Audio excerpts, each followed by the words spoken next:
Hello and welcome back to Story Time with Eric Zimmer. Our next Dr. Seuss classic from 1950, If I Ran the Zoo.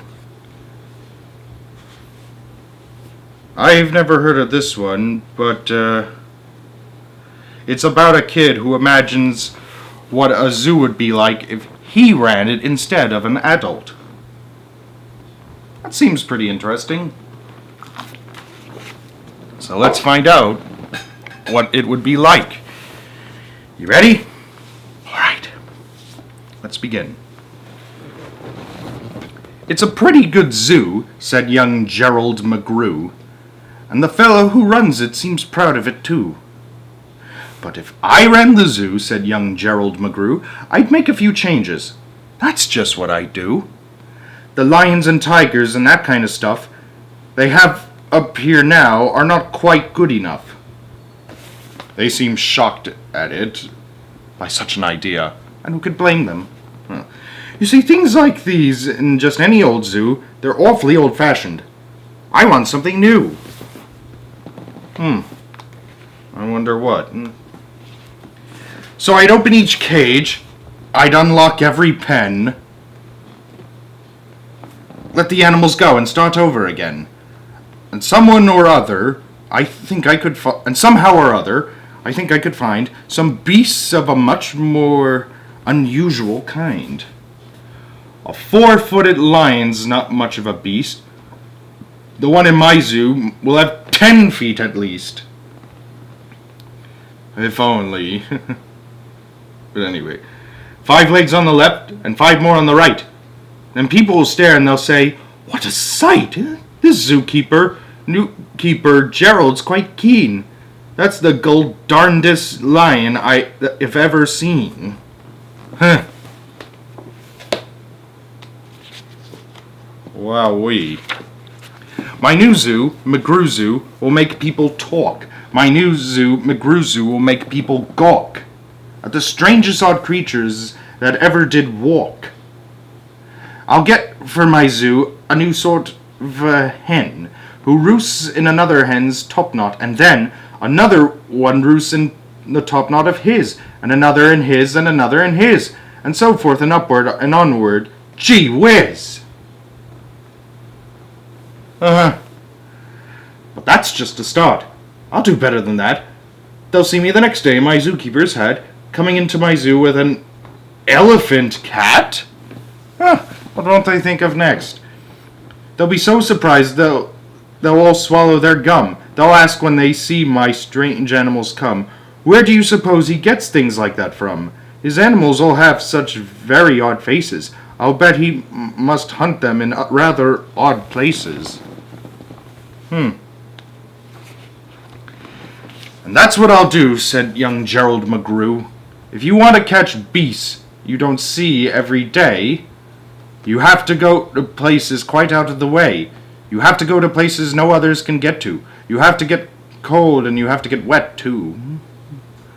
Up past the North Pole, where the frozen winds squeal, I'll go and I'll hunt in my Skeagle-mobile, and I'll bring back a family of, what do you know? And that's how my new zoo, McGrew Zoo, will grow.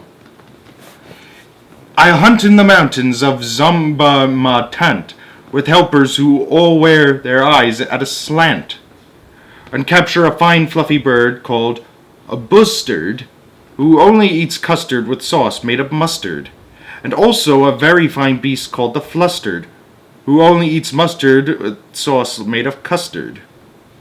See what I mean, how he makes up words to rhyme? That's what I love about Dr. Seuss.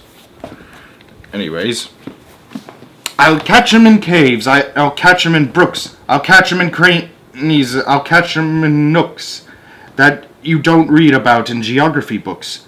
I'll catch him in countries that no one can spell, like the country Motafa-Potafa-Pel. In a country like that, if a hunter is clever, he'll hunt up some beast that you never saw, ever. I'll load up 5 boats with a family of jotes, whose feet are like cows but wear squirrel-skin coats, and sit down like dogs but have voices like goats, except they can't sing the very high notes.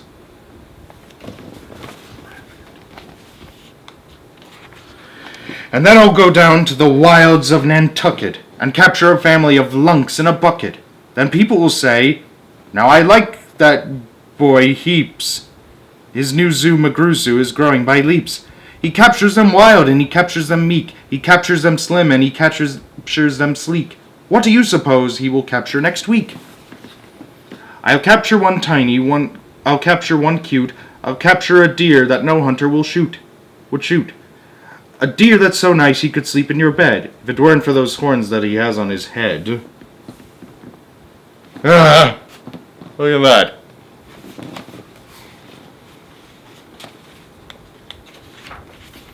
And speaking of horns that are just a bit queer, I'll bring back a very odd family of deer. A father, a mother, two sisters, a brother, whose horns are connected from one to the other. Whose horns are so mixed they can't tell them apart. Can't tell where they end and can't tell where they start. Each deer's mighty puzzled. He's never yet found if his horns are hers or the other way round. I'll capture them fat and I'll capture them scrawny. I'll capture a scragglefoot mulligatawny, a high-stepping animal as fast as the wind, and from the blistering sands of the desert of Zend. This beast is the beast that the brave chieftains ride when they want to go fast to find some place to hide. A mulligatawny is fine for my zoo, and so is a chieftain. I'll bring one back too. In the far western part of southeast Dakota lives a very fine animal called the iota. But I'll capture one who is even much finer in the northeastern west part of South Carolina. When people see him, they will say, now by thunder, this new zoo, McGrew Zoo, is really a wonder.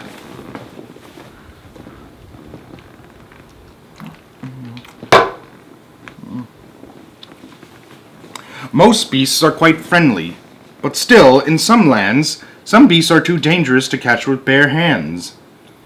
For those that are ugly and vicious and mean, I'll build a bad animal catching machine.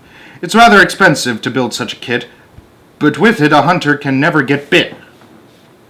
A zoo should have bugs, so I'll capture a thruel,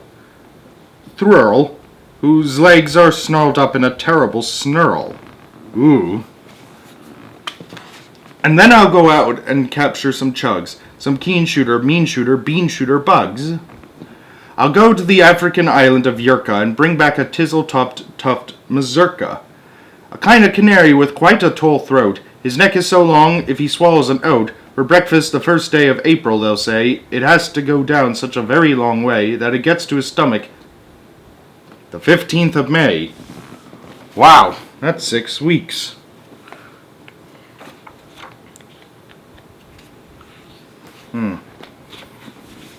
I'll bag a big bug who is very surprising, a feller who is a propeller for rising and zooming around, making cross-country hops from Texas to Boston with only 2 stops. Now that sort of thing for a bug is just tops. And then when I caught him, then the next thing you know, I'll go and I'll capture a wild tic-tac-toe with X's that win and with zeros that lose. It'll look mightily good in this zoo of McGrew's. I'll bring back a gusset, a gherkin, a gasket, and also a gooch from the wilds of Nantasket. And 8 Persian princes will carry the basket, but what their names are, I don't know, so don't ask it. In a cave in Khartoum lives a beast called the Natch, that no hunter's been able to catch, that no other hunter's been able to catch. He's hidden for years in his cave with a pout, and no one's been able to make him come out. But I'll coax him out with a wonderful meal that's cooked by my cooks in my cookermobile. They'll fix up a dish that is just to his taste, 3 chicken croquettes made of library paste, and sprinkled with peanut shucks, pickled and spiced, and baked at 600 degrees and then iced. It's mighty hard cooking to cook up such feasts, but that's how the new zoo, McGrew Zoo, gets beasts.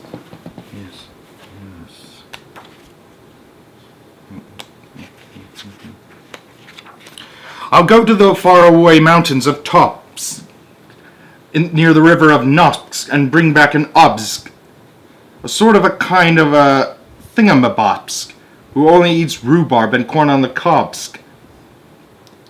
Then people will flock to my zoo in a mopsk. McGrew, they will say, has done a wonderful jobsk. He hunts with such vim and he hunts with such vigor. His new zoo, McGrew Zoo, gets bigger and bigger. Well, and speaking of birds, there's the Russian Paluski, whose head ski is red ski and belly is blue ski. I'll get one of them for my Zooski, McGrewski. Then the whole town will gasp, why, this boy never sleeps. No zookeeper before he ever kept what he keeps. There's no telling what that young fellow will do. And then, just to show them, I'll sail to Katroo and bring back an Itkutch, a Preep, a Nurgle, and a Prue, a Nerd, and a Seersucker, too.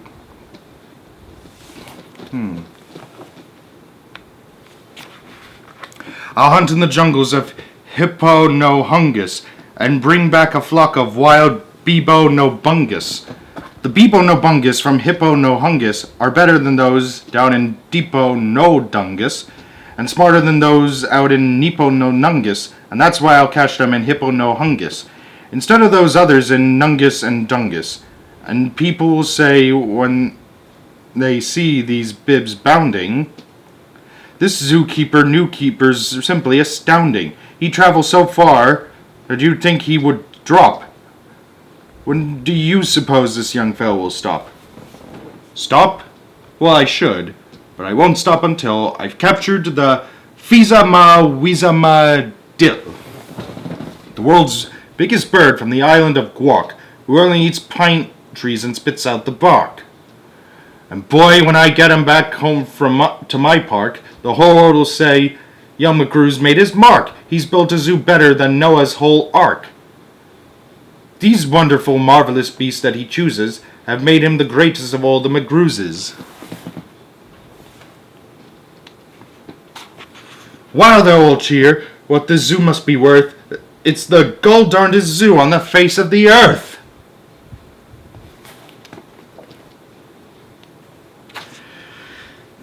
Yes, that's what I'd do, said young Gerald McGrew. I'd make a few changes if I ran the zoo. This kid's got a wild imagination. He'd make a great author, too. Well, the end. See you next time on Storytime with Eric Zimmer.